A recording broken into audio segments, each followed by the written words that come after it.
Hi students, welcome to today's class. We know that matter exists in three states: solid, liquid and gas.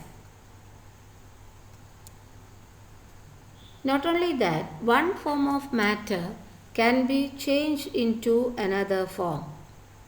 That is, solid can be changed into liquid, liquid can be changed into gas, gas can be changed back to liquid, liquid can be changed back to solid. Now solid can be changed to gas and gas can be changed to solid. Whenever there is a conversion from one state to another, it involves heating or cooling. Today we are going to study about some terms related to interconversion of states of matter. Interconversion between solid and liquid state.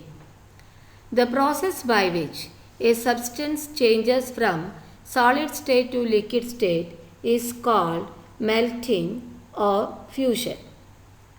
Energy is gained by the matter in melting. This takes place at a fixed temperature. The fixed temperature at which a solid changes into a liquid at atmospheric pressure is called its melting point. Different substances have different melting points in their pure state. For example, melting point of ice is 0 degrees Celsius. Evaporation. The process by which a substance changes from liquid state to vapor state is called evaporation or vaporization. Evaporation takes place even at room temperature, but it becomes faster on heating. So remember, evaporation becomes faster on heating. The fixed temperature at which a liquid starts changing into gaseous state is called its boiling point. At this temperature, the pressure of the liquid becomes equal to the atmospheric pressure. The temperature remains constant till whole of the liquid changes into vapor state.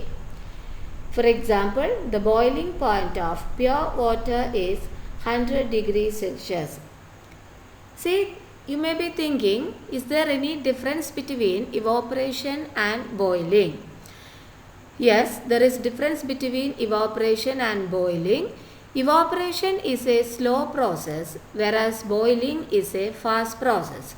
Evaporation takes place at any temperature, but boiling takes place only at a fixed temperature called boiling point. Condensation. The process by which a substance in gaseous state changes into its liquid state is called condensation. Condensation point is the temperature at which a gas starts changing into its liquid state. Liquefaction is the process by which gas is changed into its liquid state by applying pressure and lowering the temperature. Liquefaction is the process by which a gas is changed into its liquid state by applying pressure and lowering the temperature. So by applying high pressure and lowering the temperature, we can change a gas into a liquid. For example, LPG cylinders contain cooking gas in liquid state at high pressure, but under normal condition it is a gas.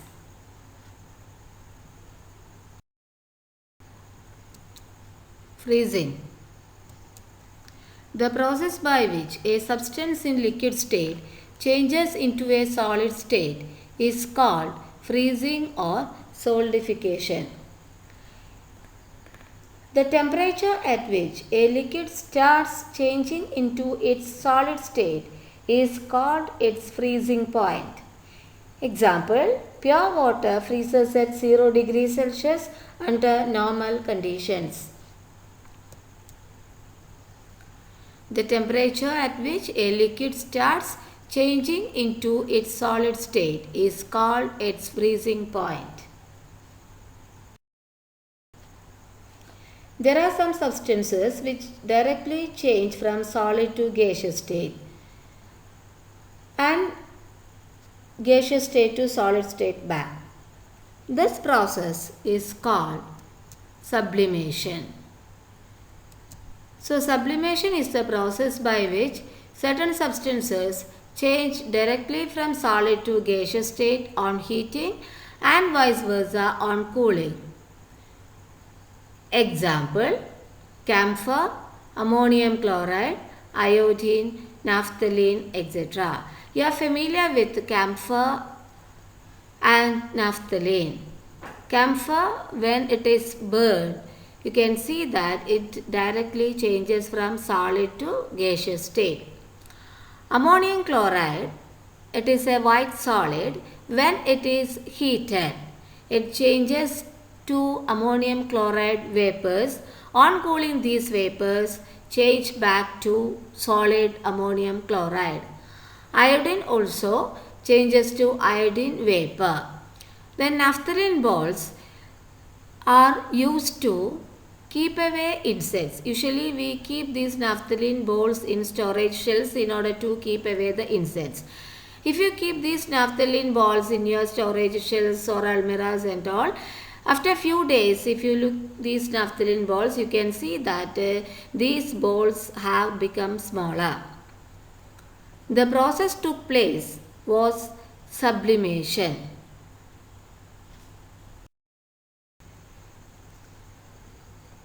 Next, let us study law of conservation of mass. You have studied the law of conservation of energy, and the law of conservation of energy states that energy can neither be created nor be destroyed. One form of energy can be converted into another form. Here, law of conservation of mass, it was proposed by Lavoisier, and the law states that matter can neither be created or be destroyed in a chemical reaction. However, it may change from one form to another during the reaction process. So, law of conservation of mass states that matter can neither be created nor be destroyed in a chemical reaction. The law can also be stated as, in a chemical reaction, the total mass of the reactants is equal to the total mass of the products. You know, in a chemical reaction, the substances that take part in the reaction are known as reactants. And when these reactants combine together, new substances are formed. These new substances are known as the products.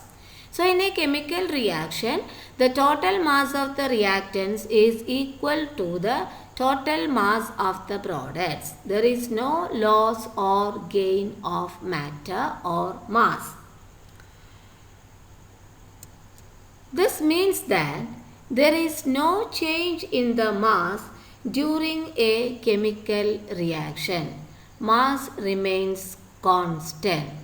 And according to Einstein's famous equation, E is equal to mc square, we can prove that energy is equal to the product of mass and square of the velocity of light. E is the energy, m is the mass, and c is the velocity of light.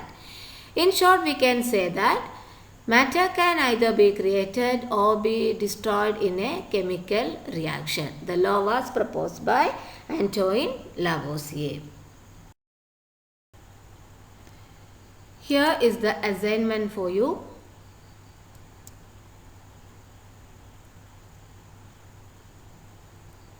Do the assignment and send to me at the earliest. With this, we have come to the end of today's session. Thank you.